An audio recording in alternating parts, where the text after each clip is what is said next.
Selamat pagi, shalom sahabatku yang terkasih, saudara-saudaraku yang saya kasihi di dalam nama Yesus. Berjumpa lagi dengan saya setelah beberapa hari tidak saya share firman Tuhan, baik itu melalui grup dan juga Facebook. Bukan karena disengaja, tetapi karena ada banyak kegiatan yang tidak memungkinkan saya membuat rekaman renungan. Oleh karena itu maafkan saya, dan saya percaya saudara-saudara juga belajar firman Tuhan di rumah masing-masing untuk tetap bertumbuh dalam Tuhan. Saudara-saudara, saya ingin berbagi firman Tuhan dari Mazmur 116 bait ke-12. Mazmur 116 bait ke-12, firman Tuhan berbunyi, "Bagaimanakah akan kubalas kepada Tuhan segala kebajikannya kepadaku?" Saudara-saudara yang terkasih, saya percaya saudara dan saya adalah orang-orang yang selalu mendapatkan pertolongan. Mungkin dari saudara-saudara kita ya, keluarga sendiri, teman-teman sesama ya, bos kita di tempat pekerjaan kita, atau rekan-rekan di pekerjaan kita pasti menerima selalu pertolongan dari mereka. Bahkan kita berpikir jika kita punya kesempatan, kita pasti membalaskan kebaikan mereka. Bagaimana juga dengan Tuhan? Apakah kita pernah berpikir demikian? Coba kita renungkan sejenak saudara-saudara, bagaimana kebaikan Tuhan dalam kehidupan kita. Kalau kita bisa katakan, berapa kalikah Tuhan menolong kita? Berapa kalikah Tuhan menyembuhkan kita ketika kita sakit? Berapa kalikah kita jatuh, namun Tuhan selalu menopang kita, saudara-saudara? Berapa kalikah kita menderita? Kita mendapatkan persoalan yang rumit, namun ketika kita menghadap Tuhan, Dia selalu menolong kita. Saudara, berapa kali? Adakah di antara kita yang tahu sudah berapa kali saudara ditolong Tuhan?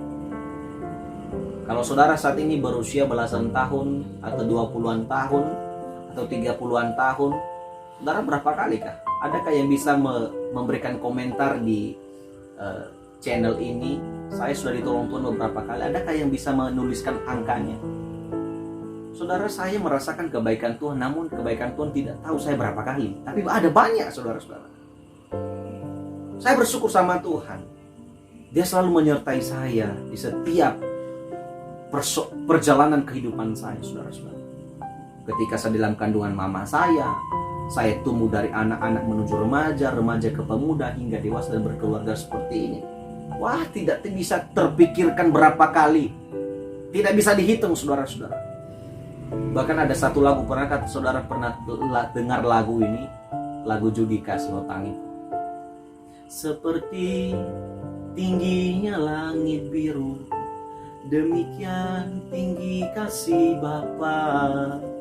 Sedalam lembah bayang maut, demikian dalam kasih-Mu Yesusku. Jadi saudara-saudara, saya lupa liriknya, tapi saudara-saudara pernah mendengar lagu ini, saya percaya.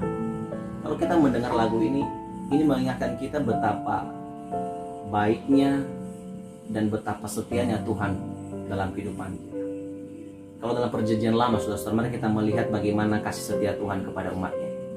Israel di padang gurun, setiap malam Dia menyertai umatnya dengan tiang api, di siang hari tiang awan.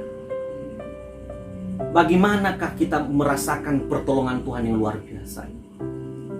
Saudara-saudara, adakah kita berpikir, apakah yang akan kubalas? Adakah yang kita pertanyakan dalam diri kita, apakah yang akan kubalas segala kebaikan-kebaikan Tuhan dalam kehidupan saya? Sebagaimana pemazmur di pagi hari ini pun mempertanyakan hal itu kepada Tuhan. Bagaimana akan kubalas kepada Tuhan segala kebajikannya kepadaku? Saudara-saudara, Paulus berkata bahwa hendaklah kamu menaruh pikiranmu sama seperti Kristus Yesus. Lalu kalau kita bertanya, apa sebenarnya pikiran Yesus Kristus selama Ia melayani? Tentu yang dikehendaki Yesus Kristus, yang ingin Dia lakukan, bagaimana dalam kehidupannya Ia memberikan kesenangan Allah lewat pekerjaan. Lewat apa? lewat ketaatannya pada perintah Allah. Apa ketaatannya? Dia rela mati disalibkan di Golgota. Itu adalah bukti ketaatan daripada Tuhan Yesus Kristus kepada Allah Bapa. Bagaimanakah membalaskan kebaikan Tuhan? Dia taat, saudara-saudara. Inilah yang harus juga kita perlu tiru teladani sebagai umat yang pernah diselamatkannya, yang telah menerima keselamatannya, yang telah ditebus olehnya. Kita perlu meneladani ketaatan Yesus Kristus sebagai Tuhan dan Selamat kita. Ketaatannya pasti membuat hati Tuhan senang. Maka apa yang harus kita lakukan untuk membalaskan kebaikan Tuhan? Lakukan perintahnya. Amin. Apa sih perintah Tuhan yang perlu kita lakukan? Banyak, saudara-saudara. Saya tidak perlu menguraikan apa saja, tapi coba kita baca Alkitab.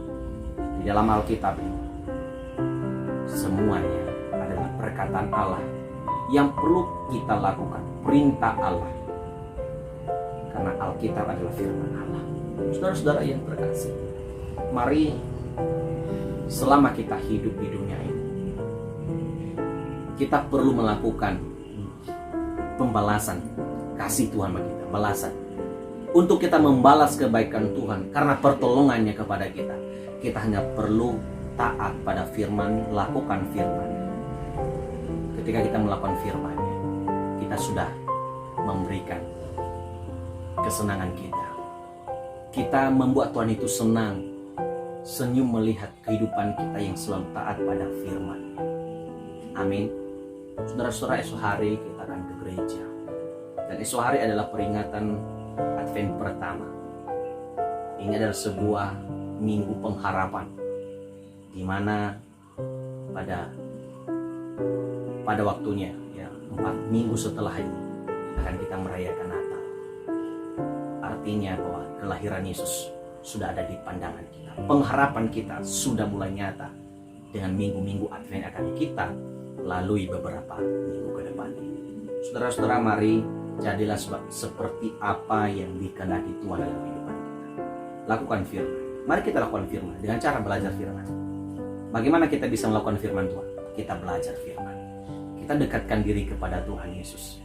Maka saudara dan saya pasti bisa melakukan firman. Tetapi kalau kita cuma menjauh, kita cuma mendengar, tidak membaca, maka sudah pasti kita pasti akan salah. Ya, kita pasti tidak akan semaksimal mungkin melakukan firman.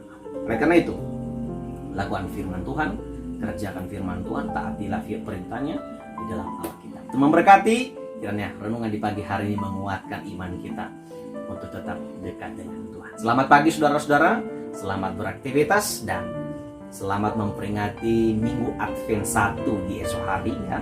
Kiranya pengharapan tentang keselamatan itu menyertai kita senantiasa. Memberkati. Shalom.